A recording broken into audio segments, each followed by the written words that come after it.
Welcome back. Hope everybody had a good weekend. Mine was decent. Nah, not a whole lot going on, but getting some rest ain't necessarily a bad thing, especially after actually getting to work last week, which was great.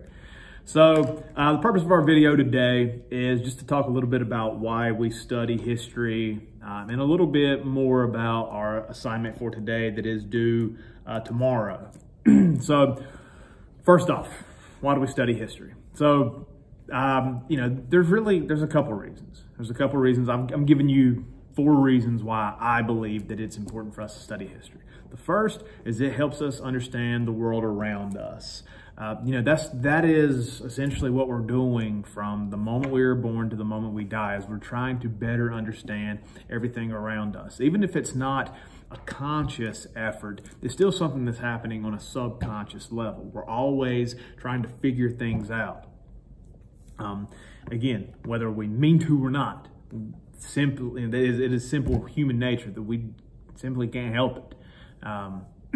We are very curious creatures, which is why, when we begin our first lesson on Wednesday, talking about like Columbus and the Age of Discovery, why were people attempting to find new routes, which would eventually lead to new discoveries, new places?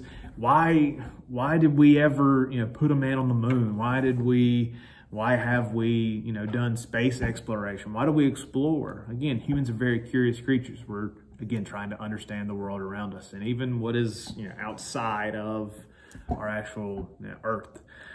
As I spoke last week, another important reason why we study history is essentially a collection of actions, events that we ourselves are capable of. We can't look at history as this is just, a different people in a different place in a different time that are nothing like me today. I think that's completely the wrong way to look at history because, there's a saying that history repeats itself. Personally, I don't necessarily think it repeats itself, but there are certain themes that continue to pop up generationally almost. So if we have a better understanding of why our ancestors, why the people of the past did what they did, we are now more conscious of our own actions and our own motives behind those actions. So learning about the history will help us learn more about ourselves and what we're capable of, both good and bad. History helps us make better decisions. We can look back in the past and we can see where, something was carried out, and it may have seemed like a good decision at the time, but with time, in hindsight, we've learned that it wasn't necessarily the best way of going about things. For example, so when you look at World War I and the way that it ended, it was the League of Nations that decided to, just punish Germany for starting this war, because up until that point, it wasn't known as World War I at that point. It was known as the Great War, the war to end all wars. And so Germany, by the League of Nations, in their opinion, needed to be punished and needed to be punished severely.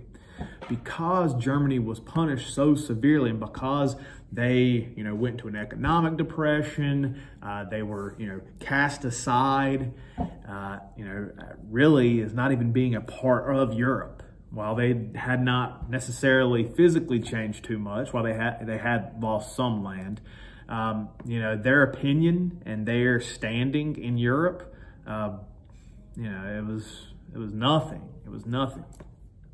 So what happened? Well, that desperate times call for desperate measures, and Adolf Hitler would soon take power.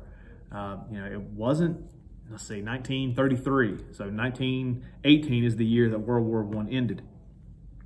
And 1919 is when the punishments were given out. So 14 years later, Germany had severely changed, and it was a change for the worse, as we see with the culmination of World War II. So if World War I, the ending of it would have been handled differently, maybe World War II would have never happened. but we can't know that unless we study history and look at how, again, that cause and effect relationship that events have. Lastly, why study history? It gives us an appreciation, a greater appreciation of about anything. You know, there's another saying: the more you know, the more you'll see. So imagine this. Imagine you go into an art museum. Imagine that you are, witnessing, you are standing in front of the Mona Lisa. Now, just because you've seen this, you've seen this portrait, you've seen this picture, you've seen it before, and you know that it's, supposed to be important, but you don't know why. So you look at it and, oh man, that's pretty cool. I can tell people I saw the Mona Lisa, and you walk by. You continue walking. The more you know about that painting, the more you know about the artist, the more you know about the influence that painting has had, well, the less likely you are just to walk by it and catch it at a glance. The more likely you are to appreciate its value, not just externally, but internally as well. And that's something that we see, again, everywhere. I mean, you pass by, again, think about this. So North Carolina, there were, several American Revolutionary battles that took place here, many Civil War battles that took place here. When you pass those battlefields, again, if you don't know much about the Civil War, if you don't know much about North Carolina's involvement in the Civil War, or again, the American Revolutionary War, you'll just pass by it. And you don't think too much of it. Think about this, in Greensboro, on Battleground Avenue. If you know much about Greensboro, you may know what I'm talking about. Battleground Avenue. The reason it's called Battleground Avenue is because a battle took place there, the Battle of Guilford Courthouse, which was one of the really one of the battles that helped America win the Revolutionary War. It was one of the last major battles before the surrender at Yorktown in October of 1781. And that happened right up the road in Greensboro. But the less you know about that, the less you care. The less you care, the less you can appreciate it. So there's just a couple reasons to study history.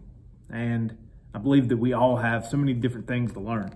And there's American history, you can dive as deep as you want to into it. And I'm learning new things about American history every single day. And it will never end, because time, as we know, it doesn't end. It just continuously keeps going. Continuously keeps going. So the more you want to know, the more you can know. Last thing. So as you've seen, your assignment for today, depending on if you're in standard or honors, you have some questions to answer. And these are just basic factual questions. There's no reasoning behind it, you do not have to provide reasoning behind your answer. There is a reasoning for me assigning this, but you do not have to provide any type of reasoning, explanation, simply just factual things. The reason that I want you to complete this assignment, to submit it back to me, is so I can see where you stand, again, on a factual nature in American history. This will help me, in my attempt to kind of mold this class around you. I do not believe that I've ever taught the same class twice, because I have different students, and different students have different needs. So I need you to just do your best. Now, that means not looking up answers. I want you to do your best. Now, it's not being graded in terms of how many questions you get right. It's based off just completion. So as long as you complete the assignment, you will get 100. Again, this is to help me help you. So I need you to take it seriously. But if you don't know something, don't beat yourself up about it. Take a guess. If you take a guess and get it wrong, it's not going to hurt you. Okay? So do that for me. It's going to be due tomorrow at 3 p.m. Again, I posted something on Google Classroom about bell ringers. We will begin those tomorrow. And we're getting into some content this week. So things are about to pick up and they're going to be fun. I hope you guys are excited. I know I am. I'll see you tomorrow.